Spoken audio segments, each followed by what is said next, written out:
أعوذ بالله من الشيطان الرجيم. بسم الله الرحمن الرحيم. الحمد لله رب العالمين.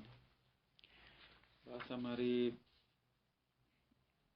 کلام جدید میں عقل وحی کے ضمن میں ایمان گرائی میں شروع ہوئی تھی. ایمان گرائی کا مبنا اور یہ کیا کہنا چاہتے ہیں اس کو تبیین کر دیا تھا کہ یہ قائل ہیں کہ اعتقادات دینیہ کے اوپر ایمان رکھنا ضروری ہے. اب اس میں پھر مختلف گروہ سامنے آئے. کچھ کہتے ہیں کہ اصلاً تحلیل عقلانی جو ہے وہ نہیں کر سکتے اور جو کرے گا وہ غلط ہے اور جو کرتا ہے اس کی مذمت کرتے ہیں، اور بعض کہتے ہیں کہ مذمت نہیں کرتے لیکن کہتے ہیں کہ اعتقادات دینیہ مقدمات عقلی پر استوار نہیں ہیں. بہرحال یہ ایک مختلف ان کی مذاہب اور مختلف نظریں ہیں. اصل ایمان گرائی کا نظریہ یہی ہے کہ جیسے میں عرض کیا تھا پہلے بھی کہ اس طریقے سے خلاصہ ہوتا ہے. یہ ہم اپنا پچھلے درس میں بھی اس کا ترجمہ بیان کیا تھا آپ خدمت میں کہ در پہ آن مباش کے بے فہمی، یعنی اس کے پیچھے نہ جاؤ کہ ہمیشہ کہ میں سمجھنا چاہتا ہوں، بلکہ کیا کرو کہ بے فہمی تا ایمان آوری، یعنی اس کے پیچھے نہ جاؤ کہ سمجھو تاکہ ایمان لے کر آؤ. یعنی پہلے سمجھنے کو لے کر آؤ، پہلے تحلیل عقلی کو پہلے لے کر آؤ، پھر اس کے بعد ایمان لے کر آؤ. اس کے پیچھے نہ جاؤ، بلکہ کیا ہے، بلکہ ایمان بھی آور تب فہمی، بلکہ پہلے ایمان لے کر آؤ تاکہ تم اس کو سمجھ جاؤ. اس کے اوپر نقد کیا ہے؟ نقد یہی ہے کہ ایمان سے آپ کی کیا مراد ہے؟ آیا ایمان رکھنا عقل کے منافی ہے یا منافی نہیں ہے؟ اگر تمہاری ایمان سے مراد تعریف جدید ہے تو تعریف جدید ہماری بات جو ہے وہ لفظ میں نہیں ہے کہ آپ ایمان کی ایک ایسی تعریف کریں پھر اس تعریف کے مطابق آ کر کہیں کہ ایمان کی یہ تعریف عقل کے ساتھ سازگار نہیں ہے. ٹھیک ہے، یہ تمہاری اپنی تعریف ہے، اس کی اگر دلیلیں تام ہیں تو ہم اس تعریف کو مانیں گے، تام نہیں ہے تو ہم نہیں مانیں گے. لیکن اگر نہیں، اگر آپ نے کیا کیا ہے، اس وجہ سے آ کر اس مبنے کو اختیار کیا ہے کہ چونکہ آپ دیکھ رہے تھے کہ دین کے اندر ایسے اعتقادات موجود ہیں کہ جس کو آپ عقل سے تحلیل نہیں کر سکتے، جو عقلانی نظر نہیں آ رہے، جو معقول نظر نہیں آ رہے، لیکن چونکہ دین کے اندر ہیں اور آپ دیندار رہنا چاہتے ہیں اور اس دین کے معتقد رہنا چاہتے ہیں، لہذا آپ نے آ کر نظریہ اختیار کر لیا کہ عقل کا کوئی مقام دین کے اندر نہیں ہے، دین کے اندر عقل کا استفادہ نہیں ہو سکتا. فقط ایمان لے کر دین جو کہہ رہا ہے اس کو ماننا ہے بس، چاہے تمہاری عقل میں آئے یا نہ آئے. جیسا کہ مثلا ان کی تثلیث کا عقیدہ ہے مسیحیت کا. اب تثلیث کا جو عقیدہ ہے، تین خداؤں کا قائل ہونے کا جو نظریہ ہے، وہ عقل کے ساتھ سازگار نہیں ہے، عقل نہیں مانتی اس کو، معقول نہیں ہے یہ نظریہ. تجسد خدا کا قائل ہو جانا اصلاً عقل معقول نہیں ہے، قابل دفاع نہیں ہے ادلہ عقلیہ کے ذریعے. اگر آپ نے اس سے فرار ہونے کے لیے نظریہ اختیار کیا ہے کہ ایمان مقدم ہے عقل کے اوپر، تو یہ بات درست نہیں ہے. آپ بلکہ آئیں، آ کر بیان کریں، یا دفاع عقلانی کریں، معقول عقیدہ اس کو بنائیں، یا پھر عقیدے کو چھوڑ دیں. کیونکہ دین کہ جو اعتقادات ہیں وہ معقول ہونے چاہیے،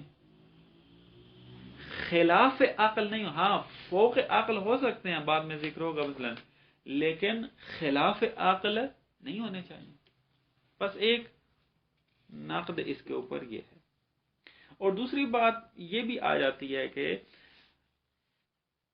اصلاً کس نے کہا ہے کہ اعتقاد قلبی رکھنا یہ منافات رکھتا ہے کس سے؟ دلیل عقلی سے. یعنی جس عقیدے کے بارے میں آپ اعتقاد قلبی رکھتے ہیں، اس پر ایمان رکھتے ہیں، اب اس کے اوپر دلیل عقلی قائم نہیں ہو سکتی.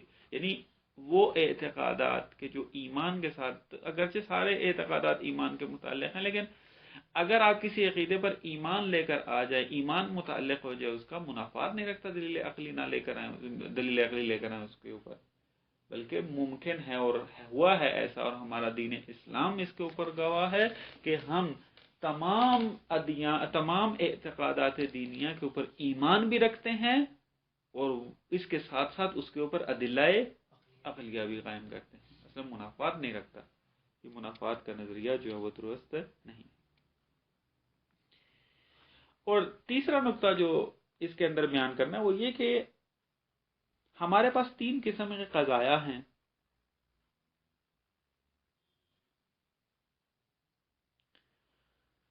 اور دین کے جو اعتقادات ہیں، قضایا ہیں، وہ 2 اقسام تو دین کے اندر پائی جاتی ہیں، لیکن ایک قسم نہیں پائی جاتی. مثلا کون سے وہ قضایا ہے؟ قضایا عقلیہ، قضایا فوق العقل. یعنی ایسے قضایا کہ جو، یا ایسے اعتقادات یا ایسے حقائق دینیہ کہ جو کیا ہیں؟ فوق عقل ہیں. یعنی عقل کی ان تک رسائی نہیں ہے، عقل ان کو نہیں پہچان سکتی، عقل وہاں تک نہیں جا سکتی، اس کا میدان نہیں ہے، فوق عقل ہے.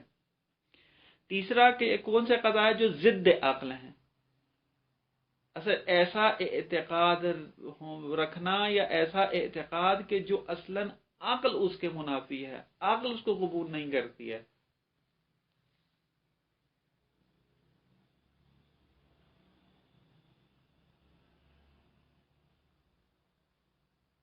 مثلا مثال دیتا ہوں حصی، تاکہ بعد میں اعتقاد دینی میں بھی انسان اس کو جاری کر سکتا ہے. مثلا کوئی آ کر اعتقاد پیدا کر لے کہ اجتماعی نقیضین محال نہیں ہے، جمع ہو سکتے ہیں.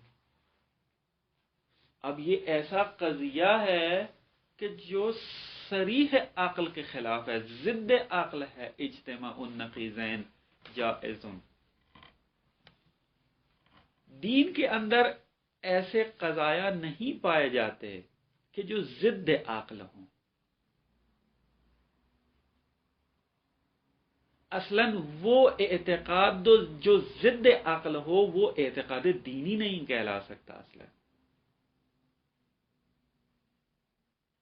ہاں یہ ہو سکتا ہے کہ بعض اعتقادات، بعض قضایا دینیہ ایسے ہوں کہ جو فوق عقل ہوں، عقل کی دسترسی وہاں تک نہ ہو، عقل وہاں تک نہ پہنچ سکتی ہو، عقل اکیلی تنہا وہاں پر. جیسے مثلا آپ مثال لے لیں، قیامت کے احوال کے جو قضایا ہیں، اعتقادات ہیں، پل صراط کی خصوصیات کیا ہیں، جہنم کی خصوصیات کیا ہیں، جنت کی خصوصیات کیا ہیں، وہاں پر کیا صورتحال ہوگی، جنتی کیسے رہیں گے. اس قسم کے جتنے بھی احوال ہیں یہ فوق عقل ہے، عقل کی دسترسی نہیں ہے وہاں پر. وہی آ کر ان احوال کو بیان کرتی ہے، ان قضایا کو بیان کرتی ہے، اور پھر عقل آ کر ان کو سمجھتی ہے، عقل ان کو فہم کرتی ہے، عقل ان کی تحلیل عقلانی بیان کرتی ہے، عقل اس کو معقول، یعنی پھر وہ معقول نظر آتے ہیں. بہرحال یہ ایمان گرائی کے اوپر ناقدیت ہے. تیسرا جو یہاں پر ذکر کرتے ہیں مبنا، وہ یہ ہے کہ نس گرائی.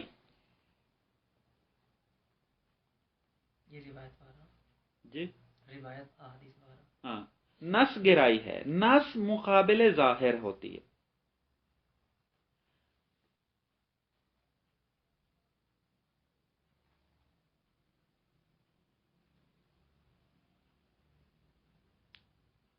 مثلا نس کی دو اصطلاحیں آپ یوں کہہ لیں کہ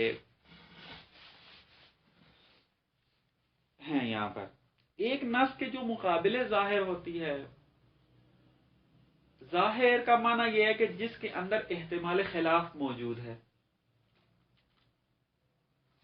درست ہے کہ ایک قضیے سے ایک معنی سمجھ رہے ہیں اور وہی راجح ہے، وہی جو ہے تقریباً 80-90% وہی معنی جو ہے اس کے اندر سمجھ میں آتا ہے سب کو. لیکن پھر بھی کیا ہے، ایک احتمال خلاف موجود ہو تو کہتے ہیں یہ ظاہر ہے. ظواہر قرآنیہ و ظواہر احادیث تقریباً اس معنی میں ہوتے ہیں. نس اس کے مقابلے میں، یعنی جس کے اندر 100% ایک معنی سمجھ میں آتا ہو، اصلاً احتمال خلاف اس کے اندر پائے نہ جاتا ہو، اس کو کہتے ہیں یہ نس ہے. یہ ایک اصطلاح. دوسری اصطلاح، نس ہر اس چیز کو کہا جاتا ہے جو لفظ میں آئے.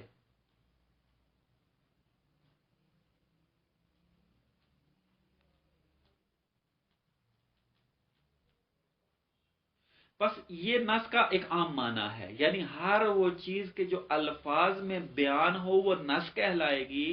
اور یہاں پر نس کس کے مقابلے میں ہے؟ عقل، تجربہ، قیاس، مثلا ان تمام چیزوں کے مقابلے میں آ جائے گی. بس یہ نس کا جو معنی عام ہے یہ ظاہر کو بھی شمار ہو جائے گا، پہلی اصطلاح میں ہم نے جو بیان کیا ہے.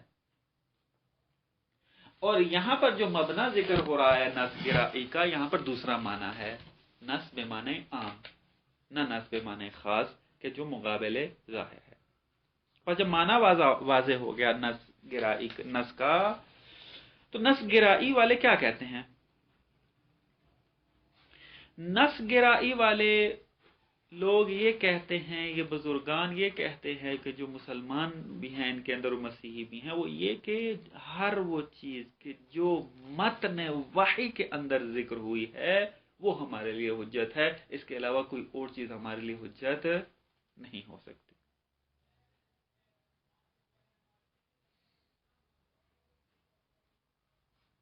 بس ہر وہ اعتقاد کہ جو لفظاً آیات کے اندر آیا ہوا ہے، روایات کے اندر آیا ہوا ہے، ہم اس کے معتقد ہوں گے. اگر نہیں آیا تو ہم اس کے معتقد نہیں ہوں گے. بس عقل کا کیا مقام ہے؟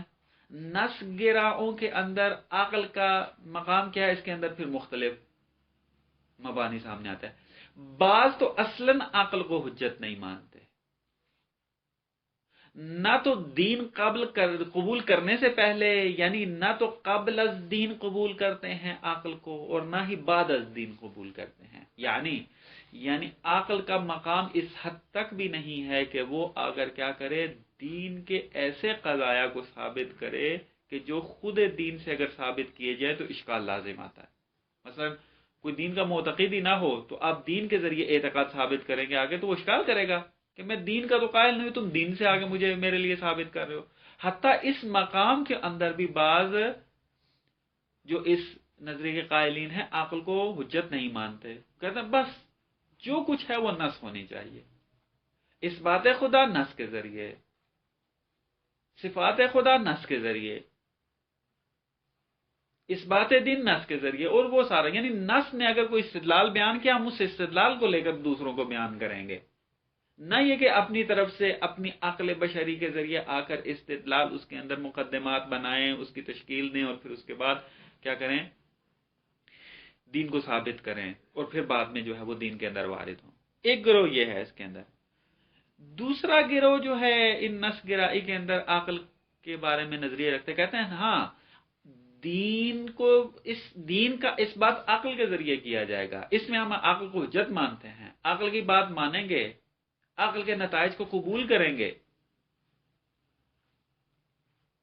لیکن جب دین میں داخل ہو جائیں گے دین کو ثابت کرنے کے بعد، تو پھر اب عقل کا کام ختم ہے. اب ہم دین میں داخل ہونے کے بعد دین کی بات مانیں گے. دین ہمیں جو کچھ کہے گا ہم وہ بات مانیں گے. عقل کی کوئی مقام و منزلت نہیں ہے اس کے اندر. براہین عقلیہ و براہین فلسفیہ یہ فقط دین کو ثابت کرنے کے لیے ہم مانیں گے. یہ دین کے ثابت کرنے میں حجت ہے، لیکن جب دین ثابت ہو جائے گا تو پھر براہین فلسفیہ و عقلیہ یہ ہمارے لیے حجت نہیں ہوں گے.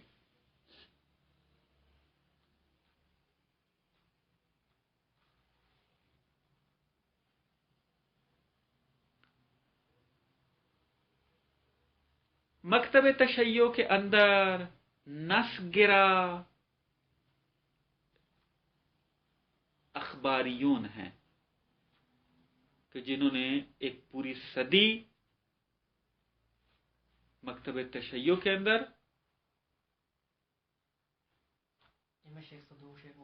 نہیں، یہ تو بہت پہلے ہیں.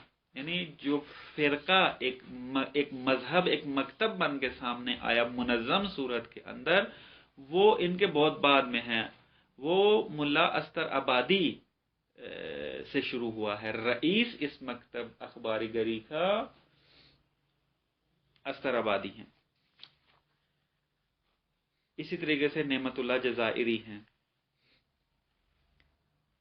یہ اخباریوں کے رئیس ہیں. پھر یہ پورا ایک صدی 100 سال تک یہ فکر حاکم رہی ہے مکتب تشیع کے اوپر اخباری گری کی. یہ قائل تھے کہ ہمارے لیے فقط اور فقط کیا ہے، روایات حجت ہیں، حتیٰ قرآن بھی حجت نہیں ہے. یہ اس حد تک ان کی نظر جو ہے وہ افراطی تھی کہ قرآن بھی ہمارے لیے حجت نہیں ہے، ہمارے لیے روایات حجت ہیں. روایت ہے کہ جو آ کر قرآن کو تفسیر کرے گی، اور ہم جہاں جہاں روایات نے قرآن کی تفسیر کی ہم اس کو مانیں گے، سمجھیں گے، اور جہاں پر نہیں ہے وہاں پر سکوت اختیار کریں گے.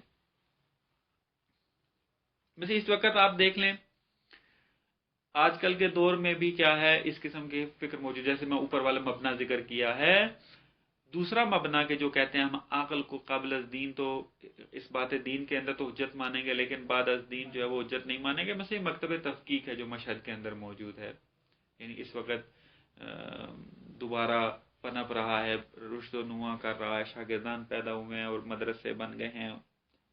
اس مکتب کو ترویج کر رہے ہیں. قوم کے اندر بھی ان کے افراد کام کر رہے ہیں. ان کا قائل یہ قائل ہے کیا، مثلا اصطلاح بڑی خوبصورت آقا جوادی عملی نے بیان کی ہے. وہ کہتے ہیں کہ یہ لوگ کہتے ہیں کہ عقل مفتاح ہے، چابی ہے.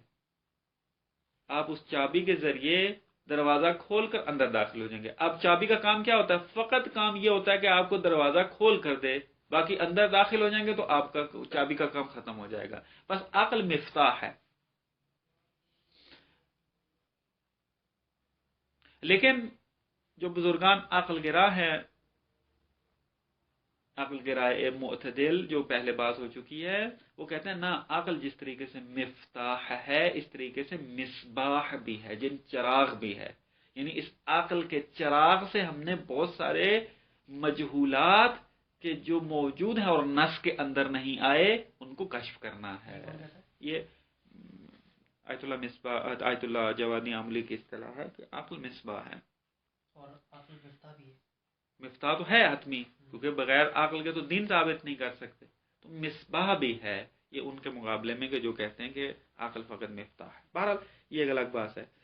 نس گرا مکتب تشیع میں اخباریون ہیں.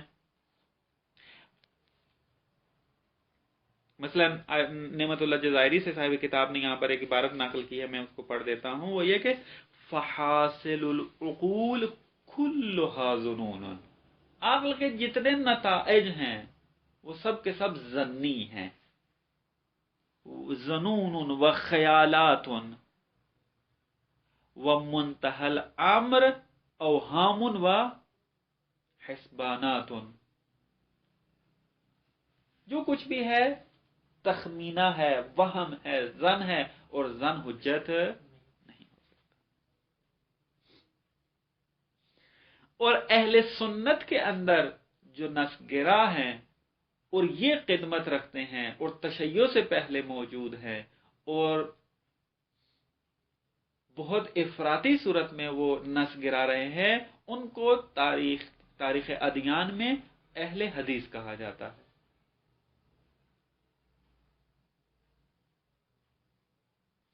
اہل حدیث یہ نس پہ اتفاق کرتے ہیں، یہ فقط نس پہ اتفاق کرتے ہیں، عقل کو کسی بھی صورت میں ماننے کے لیے تیار نہیں ہے۔ یہ سنیوں کے اندر ہے۔ لہذا اسی نس گرائی کی وجہ سے، نس گرائی افراطی کی وجہ سے ان کے اندر حشویہ پیدا ہوئے کہ جو مجسمہ تھے، جو خدا کے اوصاف میں مجسمہ کے قائل ہو گئے، جسمانی مان لیا۔ کیوں؟ ید اللہ فوق ایدیہم، ید کا لفظ استعمال ہوا ہے، یداہ مبسوطتان ید کا استعمال ہوا ہے، ساق کا لفظ استعمال ہوا ہے قرآن کے اندر، عرش و کرسی کا لفظ استعمال ہوا قرآن کے اندر۔ تو لہذا یہ چونکہ نس گرا تھے اور ظاہر گرا افراطی، تمام الفاظ قرآن کو ظاہر مادی کے اندر منحصر کرتے تھے اور اسی کے مطابق مانا کرتے تھے اور خدا کو مجسم مان لیا۔ ابھی ہیں لوگ ہیں بھی تو خاموشی میں ہیں، جتنی وہابیت ہے نا یہ مجسمہ ہیں، لیکن جیسے ابھی عرض کرتا ہوں، انہوں نے اپنے آپ کو بچانے کے لیے کہ ہم جو کہ مجسمہ کے بارے میں اور جو جسم مانتے ہیں خدا کو، اس کے بارے میں مذمت آئی ہے دین کے اندر، انہوں نے کیا کیا ہے؟ ایک لفظ کا اضافہ کر دیا ہے بلا کیف کا، کہ خدا جسم لا کل اجسام، ید لا کل ایدی، یعنی خدا کے ہاتھ ہیں لیکن ہمارے ہاتھوں کی طرح نہیں ہیں۔ پھر تو وہی بات ہوئی جیسے معصوم فرماتے ہیں کہ وہ دیکھتا ہے لیکن بغیر حق کے، سنتا ہے بغیر کان کے۔ نہ، یہ وہ ہمارا اور معنی ہے۔ یہ کہتے ہیں سننے کا معنی یہی ظاہری معنی ہے جو ہمارا ہے، لیکن ہماری طرح نہیں ہے۔ مثلا جیسے جسم اللہ کا اجسام، یعنی ہمارا جسم کیا ہے؟ چھوٹا ہے، یوں اس طرح کر کے خدا کا جسم جو ہے وہ کسی اور حقیقت کے اندر ہے۔ مثلا جسم یعنی جسم مادی مانتے ہیں، لیکن جسم کون سا؟ کہ جو ہمارے جسم کی طرح نہیں۔ مثلا اگر یوں کہہ لیں تو میں بھی جسم ہوں، یہ کتاب بھی جسم ہے، لیکن میں کیا ہوں؟ جسم لا کا جسم الکتاب، مانا گویا اس قسم کا ہو جائے گا۔ یعنی انہوں نے اپنے آپ کو بچانے کے، ہم ظاہر گرا بھی رہیں، نس گرا بھی رہیں، اور پھر کیا ہے ہمارے اوپر کوئی اشکال بھی نہ کرے، تو انہوں نے اس طریقے سے ایک راہ نکال لی بیچ میں کہ جسم لا کل اجسام، تو جسم بھی ہے چونکہ ظاہر قرآن کہہ رہا ہے، لا کل اجسام ہے چونکہ لیسا کا مثلہ شے کہہ رہا ہے، لہذا لیسا کا مثلہ شے اور ظاہر گرائی کو اس طریقے سے آ کے انہوں نے جم کیا آ کر، کہ جو درست نہیں ہے اصلاً۔ مثلا مالک بن انس کا یہ جملہ بہت معروف ہے۔ کسی نے آ کر سوال کیا کہ یہ جو قرآن کی آیت ہے، خدا جو ہے وہ عرش پر مستوی ہے، استوا علی العرش، اس کا معنی کیا ہے استوا علی العرش کا؟ جواب میں کیا کہتا ہے؟ کیونکہ اب یہ کسی راوی نے، کسی بندے نے پوچھا اس سے آ کر کہ استوا علی العرش کا کیا معنی ہے؟ الرحمن علی العرش استوا، مثلا ایک اس طریقے سے آئی ہے، دوسری ایک آیت ہے ثم استوى علی العرش، استوا علی العرش کا کیا معنی ہے؟ تو اس نے جواب میں یہ کہا الاستوا معلوم، استوا کسے کہتے ہیں وہ تو پتہ ہی ہے، تمہیں بھی پتا، مثلا لغت کے اندر معنی ہے، سارا پتا ہے اس کے اندر، والکیفیت مجہولۃ، لیکن استوا علی العرش خدا کا ہونا کس طرح ہے یہ کیفیت مجہول ہے، ہمیں نہیں پتا۔ والایمان بہ واجب، اور استوا علی العرش کے اوپر ایمان رکھنا کہ خدا مستوی ہے، استوا علی العرش کی صفت رکھتا ہے، اس پر ایمان رکھنا واجب ہے چونکہ قرآن کے اندر آیا ہے۔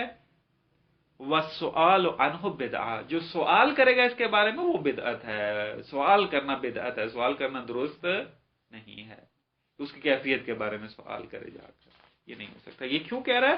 کیونکہ نس گرا ہے، اور نس گرائی کی وجہ سے اس نے یہ نظریہ اختیار کیا۔ یہ کون سوال کرنے والا کس سے سوال کیا تھا؟ مالک بن انس سے، جو مالکیوں کا فرقہ ہے اس کا رئیس.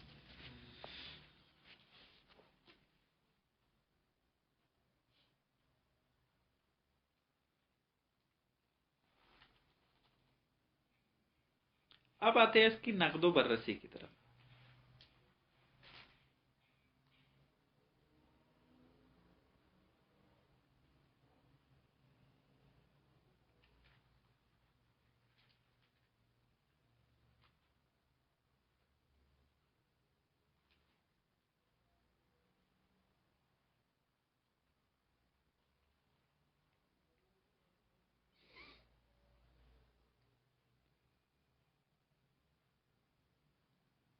نقد اس کے اوپر پہلا یہ کرتے ہیں کہ یہ بات درست ہے آپ کی، اور ہم بھی قائل ہیں اس کے، کہ اگر ہم نے خدا و رسول پر ایمان رکھا تو ان کے کلام کو ہم نے بدون چون و چراں قبول کرنا ہے. یعنی ہم یہ تھوڑا کہہ رہے ہیں کہ جو عقل گرا معتدل ہیں کہ اگر خدا نے کوئی حکم دیا، کوئی اعتقاد بیان کیا اور ہمیں کہا کہ اس کے معتقد ہو جائیں، تو ہم یہ کہتے ہیں کہ نہیں، چونکہ عقل یہ کہہ رہی ہے پس ہم خدا کی بات نہیں مانتے. جو یہ کرتا ہے وہ کافر ہے، وہ دائرہ اسلام سے خارج ہے، وہ مسلمان نہیں ہے. ہم بھی قائل ہیں کہ جو کچھ خدا نے کہہ دیا اور پیغمبر اور ائمہ نے کہہ دیا اس کو ماننا ہے، لیکن اس کا معنی یہ نہیں ہے کہ ہم کیا کریں، آ کر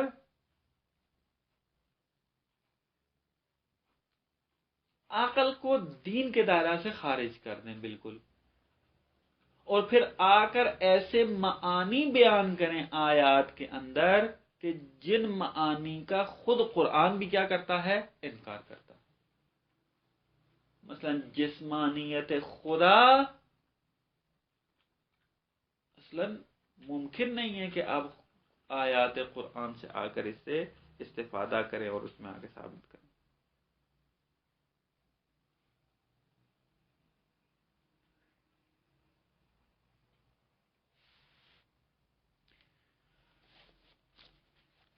پس ید اللہ فوق ایدیہم بل یداہ مبسوطتان، اس قسم کے جو آیات ہیں ہم کیا کہیں گے، اس کو استعارہ مانیں گے. یعنی یہ کہیں گے یہاں پر ید سے مراد قدرت خداوند ہے. اور کس وجہ سے قبول کر رہے ہیں، چونکہ جسمانی ہونا خدا کا یہ خود دین کے خلاف ہے. کیوں؟ اس وجہ سے کہ قرآن کہہ رہا ہے کہ اینما تولوا فثم وجہ اللہ، نحن اقرب الیہ من حبل الورید، اللہ محیط بکل شیء. اتنی اوصاف بیان کر رہا ہے، اور یہ وہ اوصاف ہیں کہ جو جسمانی ہونے کے ساتھ سازگار نہیں ہے. کیوں؟ اس وجہ سے کہ جو جسم رکھتا ہے وہ اینما تولوا فثم وجہ اللہ کا مصداق نہیں ہو سکتا. کیوں؟ جسمانی ذات فقط ایک طرف متوجہ ہو سکتی ہے، ایک جگہ ہی ہو سکتی ہے. اینما تولوا فثم وجہ اللہ کا مصداق نہیں ہو سکتی. محیط بکل شیء غیر جسمانی ہو سکتی ہے.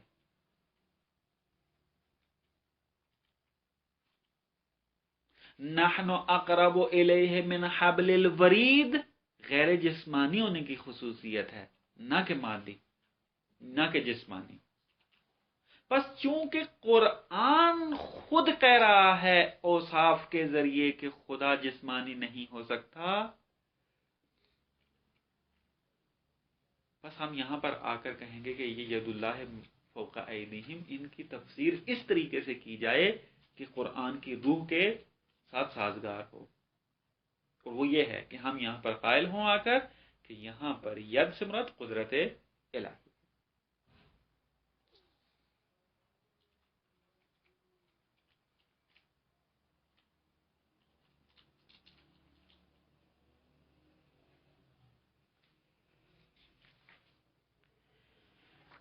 دوسرا نقد اس کے اوپر یہ ہے کہ اگر نس گرائی کے قائل ہو جائیں تو اصلاً صفات خبریہ قابل حل نہیں ہے. جس طرح کہ ابھی مثال بھی میں نے آپ کو دی، صفات خبریہ یعنی وہ صفات کی جس کو عقل اس بات نہ کرتی اگر وحی میں اس کا ذکر نہ آتا. مثلا یاد، چونکہ وحی نے ذکر کیا ہے کہ ید اللہ فوق ایدیم ید اللہ، تو یہ صفت خبری شمار ہوگی. اور اس قسم کی صفات کے جو ظاہراً جسمانی لگتی ہیں وَإِلَّا خدا کے بارے میں وہ مانا نہیں کرتے، یہ قابل حل نہیں ہے. اور چونکہ قابل حل نہیں ہے نس گرائی کے قائل ہوتے ہوئے، لہذا مختلف فرقے ذہن آتے ہیں. مثلا کوئی تعطیل کا قائل ہو گیا، یعنی وہ کہتے ہیں ہمیں سمجھ میں نہیں آتی، ہم یہاں پر خاموشی اختیار کریں گے. ید اللہ فوق ایدیم کیا مراد ہے؟ نہیں معلوم. قرآن کے اندر استوا علی العرش کا جو لفظ آیا کیا مراد ہے؟ نہیں معلوم. ساق کا لفظ استعمال ہوا کیا مراد ہے؟ نہیں معلوم. معطلہ ہو جائیں. اور بعضوں نے کیا کیا، چونکہ نس گرا تھے یہ عقل گرائی یہ اعتدالی کو قبول نہیں کیا ہوا تھا، لہذا تشبیہ کے قائل ہو گئے. کہتے ید اللہ فوق ایدیم خدا یاد رکھتا ہے. استوا علی العرش یعنی خدا کرسی پہ بیٹھا ہوا ہے، خدا کا تخت ہے، خدا کرسی رکھتا ہے، خدا اس کرسی پہ بیٹھتا ہے.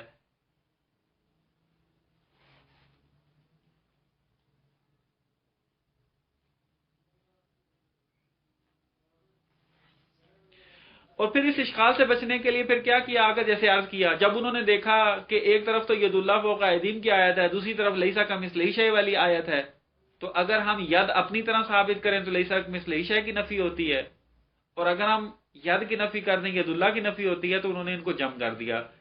لہو یدن لا کل ایدیان، لہو رجل لا کل ارجلنا، یعنی اس کے لیے ٹانگ بھی ہے، اس کے لیے مثلا کیا ہے، ہاتھ بھی ہیں، اس کے لیے تمام اوصاف ہیں کہ جو قرآن کے اندر ہے، اور ظاہر کے اوپر حمل کریں گے، لیکن وہ ہماری طرح نہیں ہے. ہماری ٹانگ کی طرح اس کی ٹانگ نہیں ہے، ہماری بازو کی طرح اس کا بازو نہیں ہے، ہماری طرح وہ بیٹھتا نہیں ہے. مثلا اس طریقے سے اس کی اصل عربی ہے قائل ہو جائیں. کس کی؟ ان کی دونوں بیان کیا مثلا کس طرح استوا عرش اور لیسا کمثلہ شیء کی جو انہوں نے دونوں ملا کے جو بیان کی کہ وہ ٹانگ، مثلا وہی ہے، میں وہ کہتا ہیں لہو ید للہ ید، مثلا خدا کے لیے ید ہے لا کا ایدینا، لہو رجل لا کا ارجلنا. اس طریقے سے آ کر وہ تعبیریں استعمال کرتے ہیں. اور وہابیت اس کے اندر موجود ہیں. آج بھی ان کی کتابیں اٹھا کے دیکھیں تو اسی نظریے کو لے کر آتے ہیں.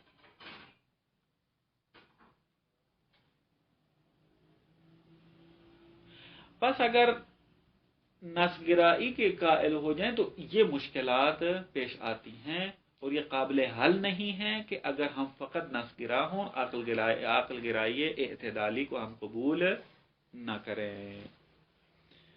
پس نظریہ درست عقل گرائے اعتدالی ہے، یعنی جہاں عقل کا میدان ہے وہاں عقل سے استفادہ کرنا ہے، جہاں عقل کا میدان نہیں ہے وہاں عقل کو دخالت نہیں دینی.